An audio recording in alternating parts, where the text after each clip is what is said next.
안녕하세요. 닥터 꼬집입니다.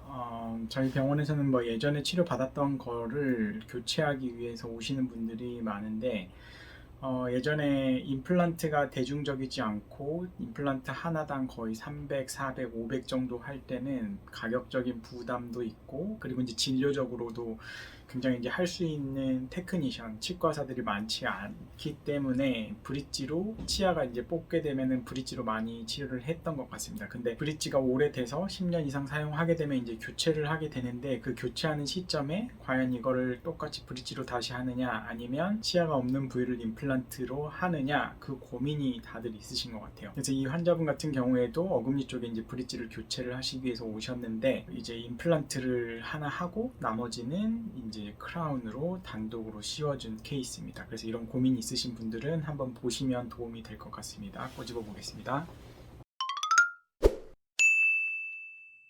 네, 어금니에 브릿지가 너무너무 오래돼서 교체를 해야 할까요? 라고 이제 오셨어요. 브릿지 자체가 많이 아프거나 불편하진 않는데, 보통 이제 뭐 2, 30년 정도 쓰시면 이제 불안하죠. 다른 치아들이 이제 원래 저희 병원에 오신 거는 이제 이쪽 부분 치아가 불편해서 오셨는데, 이제 잘 치료를 받고 해결이 되다 보니까 이제 반대편에 오래전에 브릿지 했던 2, 30년 됐기 때문에 이런 데들을 교체를 하기를 원하시는 거예요. 그래서 제가 이제 항상 처음에 모든 환자들한테 입안에 있는 모든 치료를 다시 하자 이렇게 말씀을 드리진 않고요. 환자들이 필요한 것들을 이제 하고, 전체 검진을 통해서 이제 오래된 것들은 교체 시기를 잡아 드리거든요. 근데 이제 정기적으로 오시게 되면 그런 것들을 이제 깨져 나가거나 충치가 있거나 기타 증상이 생기면 그때 이제 교체를 하는데, 이 교체를 하는 시점에서 뜯어내고 재치료를 할 때 누구나 이제 고민이 있는 거죠. 이 자리에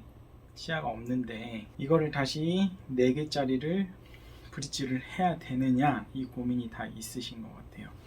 근데 이제 과거에 임플란트를 한 것도 보면 이 치아가 임플란트를 한 것들이 결코 잘 돼 있지는 않아서 환자분이 임플란트를 하고 이제 편하지가 않고 불편하니까 임플란트에 대한 거부감도 좀 있기는 하셨어요. 그래서 이제 브릿지로 할지 말지, 그리고 이제 예전에는 2, 30년 전에는 이제 비용적으로 여유가 있고 누구나 이제 골드가 짱이었어요. 그러니까 골드, 뭐 금이 정말 최고인 그런 시대였었거든요. 그래서 이게 골드 브릿지로 이렇게 되어 있는 경우가 굉장히 많아요. 2, 30년 전에 치료를 한 것들은. 그래서 이제 여기 부분이 이제 잇몸 경계 부위가 이렇게 이제 보이기 시작했고, 충치가 심하진 않지만 웃을 때마다 금리가 번쩍거리는 게 결코 심미적이진 않은 거죠. 그래서 어쨌든 제거를 하기로 했고 임플란트를 하기로 했어요.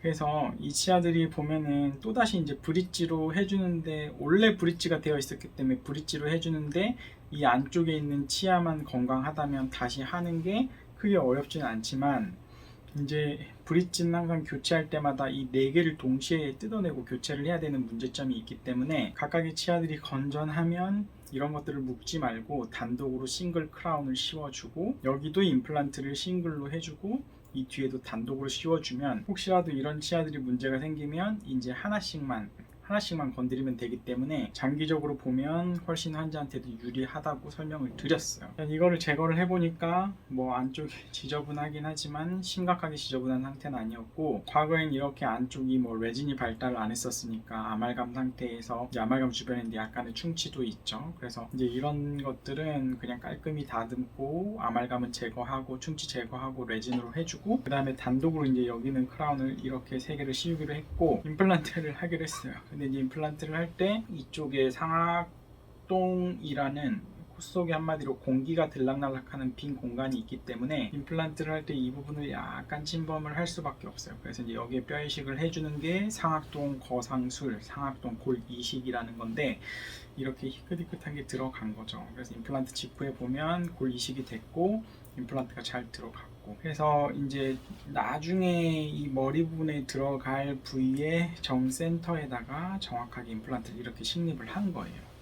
보시면 머리 부분이 들어갈 부위에 정센터에다가 임플란트가 잘 식립이 된 거라, 다른 부위의 임플란트 지금 여기도 만약에 제가 임플란트를 했다고 하면 이 치아 이 교합 평면의 수직으로 아마 이렇게 임플란트를 했으면 조금 더 낫지 않았을까, 음식물도 덜 끼고 편안하지 않았을까 하는 아쉬움은 있어요. 그래도 아래쪽 임플란트가 아직은 문제 없기 때문에 그대로 쓰기로 하셨고, 그래서 이제 이 부분은 조금 한 2, 3개월 정도 기다렸다가 ISQ 측정해서 뼈랑 잘 유착이 됐으면 본을 떠서 이렇게 맞춤형 지대치를 형성을 해주고 이제 크라운을 씌워주면 완성이 되는 거죠. 그래서 이제 환자분이 이제 예쁘게 되니까, 이제 과거에는 웃을 때마다 여기에 금리가 번쩍번쩍 거렸는데 여기가 이제 지르코니아로 이렇게 깔끔하게 치료가 됐고, 이쪽 치아를 뜯어내고 다 신경 치료를 따로 하진 않았죠. 안쪽에 그냥 충치 치료 정도만 하고 크라운을 단독으로 다 씌워줬고, 웬만해서 이거를 묶는 작업을 저는 좋아하지 않아요.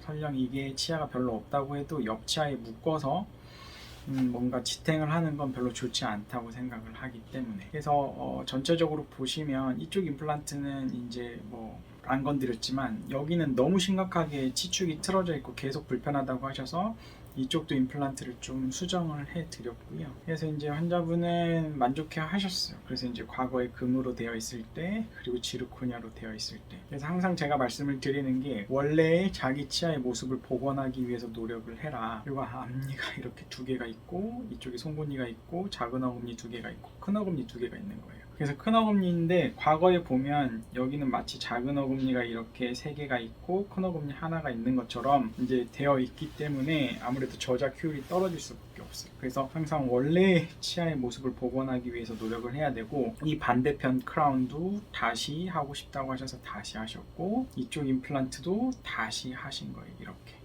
그리고 이제 뒤쪽은 원래 치아고, 그래서 이제 전체적으로 보면 훨씬 예전보다 자연스럽고 심미적으로 이렇게 완성을 해드린 케이스인데, 이 환자분이 치과에 굉장히 자주 오셨죠. 그리고 지금도 이제 정기 체크업을 다니고 계시는데, 이제 환자분들이 오래된 보철모를 뜯어내고 재치료를 할 때는 항상 이제 고민이 있으실 텐데, 이제 진단을 해봐야 돼요. 그래서 임플란트가 가능하면 임플란트를 해주는 게 여러 가지로 유리한 게 사실이고, 근데 이제 무리해서 할 필요는 없겠죠. 그리고 이제 앞니 같은 경우에는 심리적으로 잇몸 레벨을 맞출 수 없다면은 그냥 브릿지로 하는 게 어떻게 보면 더 유리할 때도 있기 때문에 진단을 해보고 치료 계획을 들어보시고 고민을 잘 해보시면 될 것 같습니다. 이 영상이 도움이 되셨다고 하시면 닥터꼬집 치과 DM 좋아요, 구독 꼭 요청드립니다. 감사합니다.